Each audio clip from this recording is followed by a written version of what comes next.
দেখুন দর্শকরা, আমি আমাদের চট্টগ্রাম সিটি কর্পোরেশনের মাননীয় মেয়র মহোদয় আমাদের নেতা ডক্টর সাদাত হোসেনের কাছে দৃষ্টি আকর্ষণ করতেছি। এটি হচ্ছে ৩ নম্বর ওয়ার্ড, পাঁচলাইশ বায়েজিদ আংশিক জহির স্টোর এলাকা। আমি এই বিল্ডিংয়ের দীর্ঘ প্রায় ৫, ৬, ৭ বছর পর্যন্ত থাকি। এই এলাকায় যারা বিল্ডিং করে তারা সবাই এই জায়গায় ইটকে আইনে ইট রাখবে, রাখার পরে এই মেশিন দিয়ে তারা এখানে রাস্তা ব্লক করে তারা কি করে ইটগুলো ভাঙে। আমাদের প্রশ্ন হলো যে আমরা যারা এখানে ভাড়াটিতে থাকি, আমরা ঘুমাইতে পারি না, বাচ্চারা লেখাপড়া করতে পারে না, শব্দ দূষণের কারণে।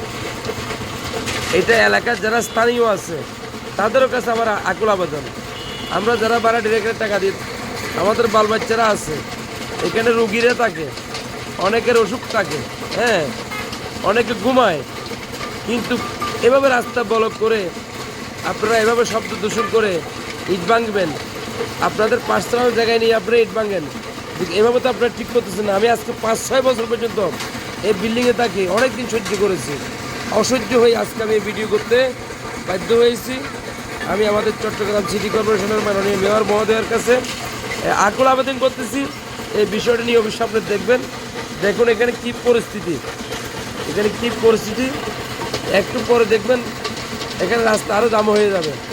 তাহলে এখানে স্থানীয় যারা আপনারা বিল্ডিং বানতেছেন, আপনারা এমন একটা জায়গায় নিয়ে আপনারা ইটগুলো ভাঙবেন যেন মানুষের ক্ষতি না হয়। এখানে মানুষের ক্ষতি করে আপনারা গায়ের জোর দিয়া এগুলো করতে পারবেন না। আপনারা মানুষ, আমরা মানুষ, আমরা এখানে ভাড়া দিয়ে থাকি। দেখেন কী পরিস্থিতি, শব্দ দূষণের কারণে একটা স্কুলের ছাত্রী পড়তে পারে না, হ্যাঁ, ঘরে বাসায় বুঝতে পারি না আমরা। পাশাপাশি বিল্ডিং দেখুন, দেখুন পাশাপাশি বিল্ডিং, এখানে পাশে একটা মাদ্রাসা ছাত্র আছে, এই ছাত্ররা কীভাবে লেখাপড়া করে? এই বিল্ডিংয়ের নামাতে কতগুলো ছাত্র আছে, হ্যাঁ, এই যে এদিকে বিল্ডিং, এগুলা দেখার দরকার আছে। দেখুন আমার এই ভিডিওর জন্য কে কী বললো না বললো সেদিকে আমার দেখার টাইম সময় নাই, যেটা বাস্তব সেটা আজকে আমি তুলে ধরলাম। ৫, ৬ বছর সহ্য করেছি, আর পারবো না সহ্য করতে।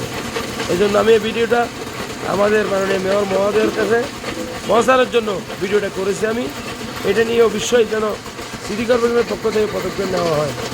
আসসালামু আলাইকুম।